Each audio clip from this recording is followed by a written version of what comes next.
motherfucker, that's where I stay. Yeah, enough talk here, man. Interviewing ScrewstonMediaTv, man. What's the deal? They already know platform crossing type stuff, bro. Interviewed us, you know, we had to look out for bro also, bro. Came out here, ALIEF. Yes, sir. Second home, man. I love ALIEF. Hey, man. So go ahead, you know, introduce yourself, bro. Shit on it. You know, they call me Westside Free, man. I'm from Piney Point, a small neighborhood on the west side of Houston, man. So if you know where Fondren and Richmond at, or Richmond and OC at, man, that's Piney Point right there, man. A small little section, man. You know, you know what I'm saying? You know, where we get it in at. Okay. Like, shit, you want to give them the experience growing up in Piney Point? Shit, really, it really wasn't no bad neighborhood. It's small. We all know each other. I mean, you know, back in the day, you know what I'm saying, my cousins that moved out here at ALIEF, you know what I'm saying, you know, they, you know what I'm saying, they were some real D-boys out there, man, you know, kind of going back and forth from ALIEF to Piney Point. So that's really where the connection is at, you know what I'm saying, through all that type shit, you know what I'm saying. So really, it really wasn't no bad neighborhood, you know what I'm saying. Most of the shit we did was outside the neighborhood, like going to Broward Forest, coming to ALIEF, doing dumb shit, or going Third Ward, different neighborhoods. So we really ain't just growing up there, you know what I'm saying, we all knew each other. It was our family shit, it was our love, you know, having fun, hooping and shit. So it really wasn't no bad neighborhood. Yeah. Did some shit happen, like did boys get killed and shit like that. Yeah, shit like that happened, but it wasn't no bad neighborhood really like that, you know what I'm saying. Hey, I know they used to have a basketball court over there sold up. Yeah.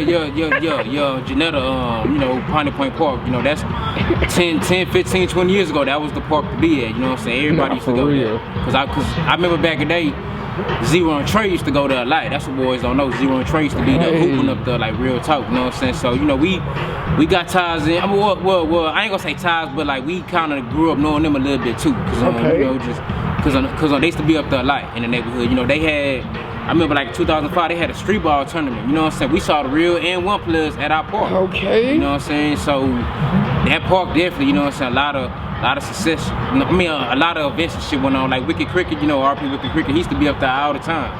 All the time. When I say all the time, it's always be up there. So, you know, that park right there back in the day used to be, you know what I'm saying, something serious, real talk. Okay. Let's go. Like, I heard you used to be a rapper. Yeah. Or you used to rapping? Yeah.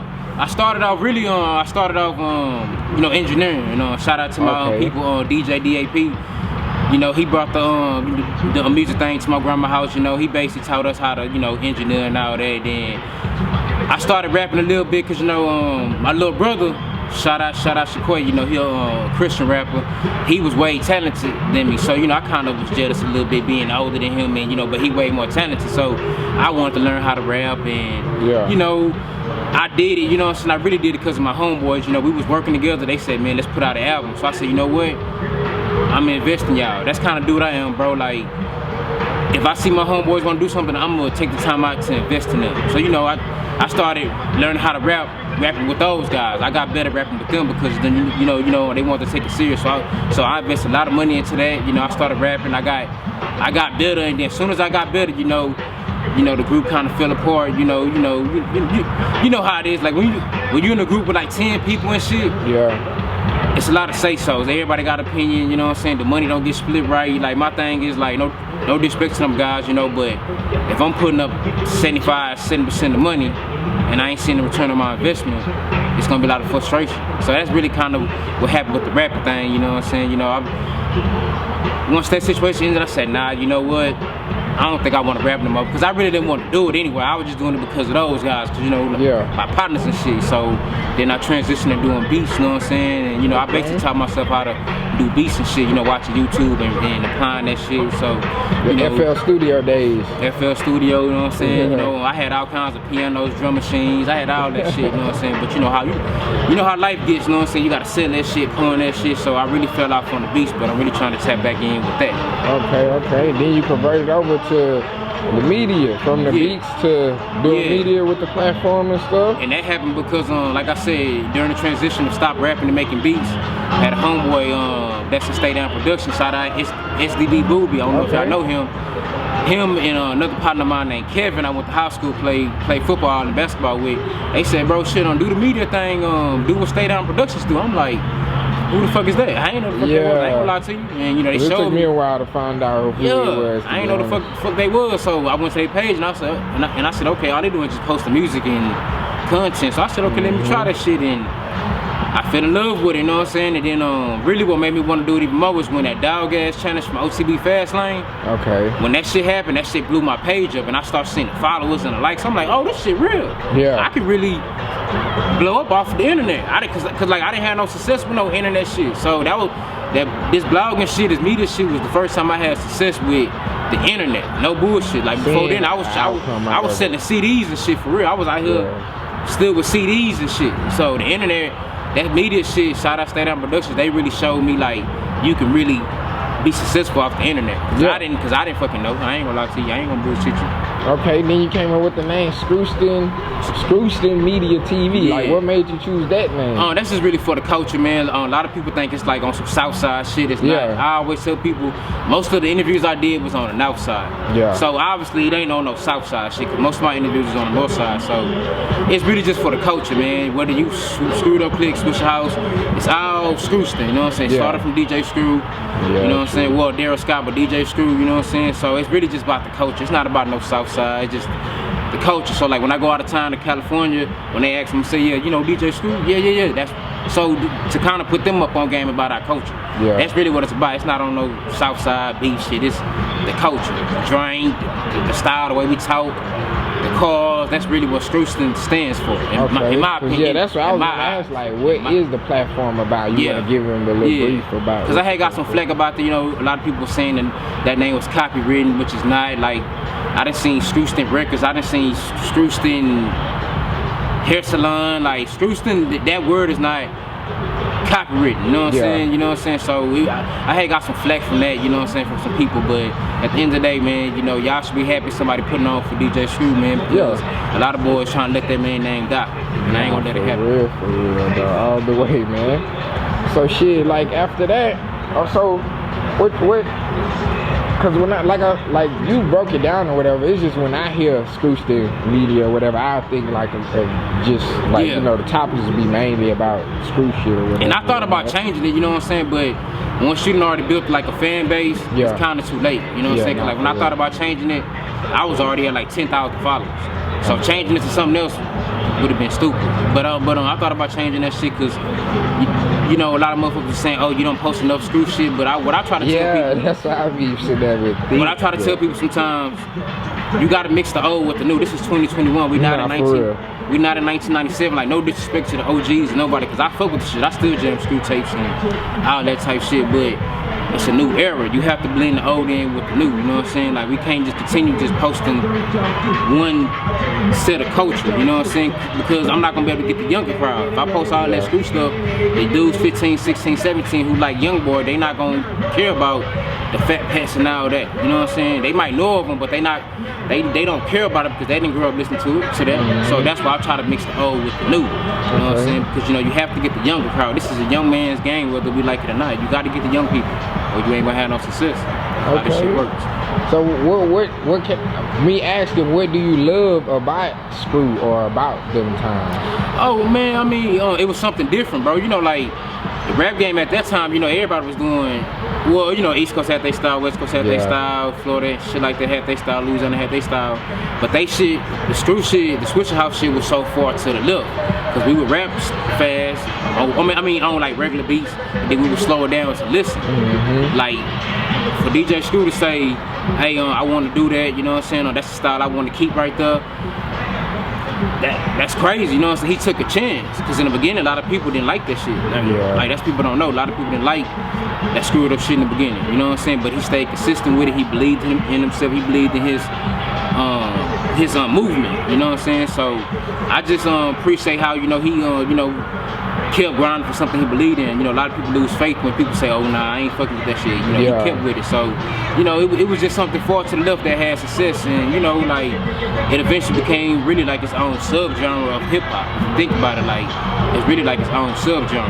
You know what I'm saying? Like, you know, it's a acquired taste. You know what I'm saying? So, but you know, just DJ Screw just being consistent with it, and plus, you know, just the screwed up sound, the Switcher House sound, it put Houston culture nationwide. Like, you know, like before then you had the Ghetto Boys, the Convicts, Rap A Lot, you had other labels and shit, you know, Suave House, shit like that, but they really wasn't talking about Houston on a deep level. They was talking about what we like the culture, the swingers, you know what I'm saying, blades and sipping drink what and they was doing in Denver, monoblocks and pops around and you know what I'm saying, you know, just the clubs and shit, boomerang. Yeah, like they was talking about the clubs and shit, so they put Houston culture in boys' face. You know what I'm saying? So, you know, no disrespect to rap a lot of them, you know, they put Houston on the map, but not as far as like the culture. They just put Houston on the map as far as like, hey, these niggas know how to rap. SUC and Swisher House put it on the map as far as like, this is how we live in Houston, just like in Cali. Niggas, the gang banging shit. Then in New York, niggas with the Timberlands and snow and the boom bap rap, you know what I'm saying? Selling drugs and shit. And then like Florida with the, you know, the booty shaking music, then Atlanta with the trap house shit, like Memphis with the devil music and shit, like the screwed up shit sound was for Houston. That was our culture on them tapes and on them albums. So that's why I love this shit. Okay. So hey, just question yo top 5 Swisher House and SUC favorites. Oh shit, top 5, you know, number 1, Pat, like, you know, I know he passed early, but his freestyle sounded like songs, and I always say when your freestyle sound like songs, then you really a rapper. Yeah. Cause you know a lot of niggas be like, I'm coming down, I'm smoking pine. Ain't nothing wrong with that, but that's basic freestyling. Yeah. When you can really rap, like while you freestyling, you really a rapper. So staying on topic, making it sound like a real song. And it sound like a song, you know what I'm saying? Like my favorite Pat freestyle is Gangsta Strut. I was jamming that shit today. Like he just went out on that hoe. He really was rapping. I don't know basic shit. He really was talking. So Pat, then I, you know, Key. Number 2, you know what I'm saying? You got, you know, ESG, Flip, Hokey, Slim Thug, what's his name? Lil Ronnie from Swisher House, Pow Wow, Cam, you know what I'm saying? Mike Jones had some freestyles, you know what I'm saying? Man, it's so many, man. Big Hout, you know what I'm saying? And it's so many, man. But you know, just those I named, you know what I'm saying, for sure. Like Mr. 32, you know what I'm saying? One of those ones who really was coming with it. Big Steve, RP Big Steve, you know, Big Mo, you know. Okay, man. Let's get to the Texas question, man. What you love, what you dislike about Texas? Right now?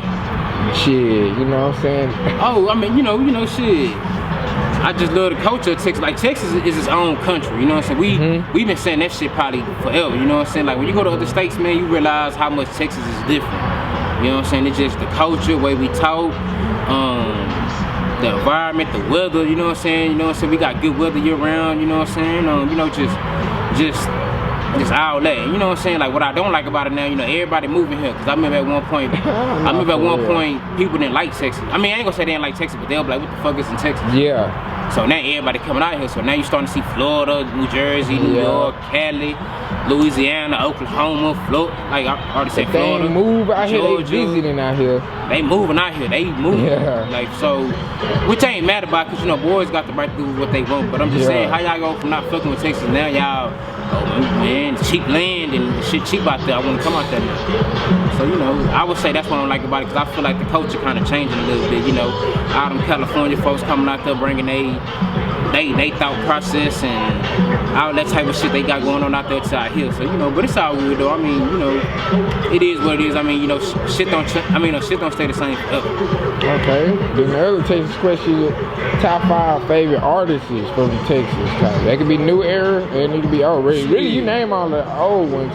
So we can say new era, like you know. Shit, like I said, 30 Ways, man. Shout out 30 Ways, man. Like that's for sure, for sure. You know what I'm saying? You know, I gotta give Sauce his love. You know what I'm saying? Even though Sauce, he probably ain't as popular as far as rapping like he was, but he helped bring Texas back. Like Fucker Boys say, he helped bring Texas back. Cause I remember it was kind of dead when he came with that South shit.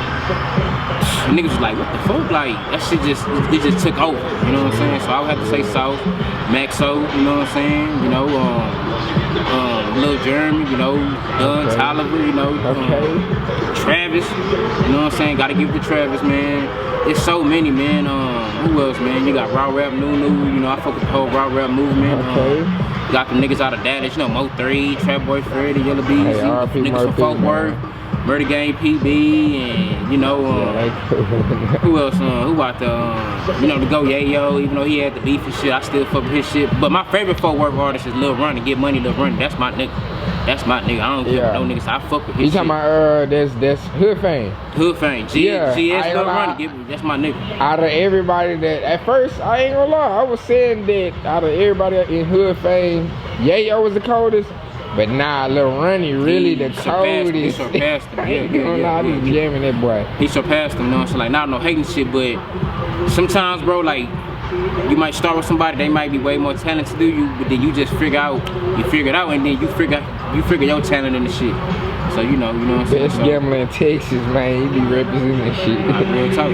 Yeah, man. So shit, go ahead. You know what I'm saying? Give them your platforms, where to find you, the medias, the YouTube. Like, shit, they can tap in. Everything, man. Same thing. ScrewstonMediaTv. I don't really be on Twitter, man. You know, Twitter is a tricky platform. I don't really fuck with Twitter like that. But Instagram, ScrewstonMediaTV, YouTube, ScrewstonMediaTV, Facebook, ScrewstonMediaTV, man. Like I said, you trying to tap in. You know what I'm saying, hit me, but you gotta be working. Like all that, you bullshitting, you ain't got no music. Like you gotta tap in, man. Like y'all gotta be working. Like a lot of y'all wanna work with us, but then we look at y'all pages and we say y'all not really working, y'all get upset. Like this is a for real. This is a what do you bring for a table type situation.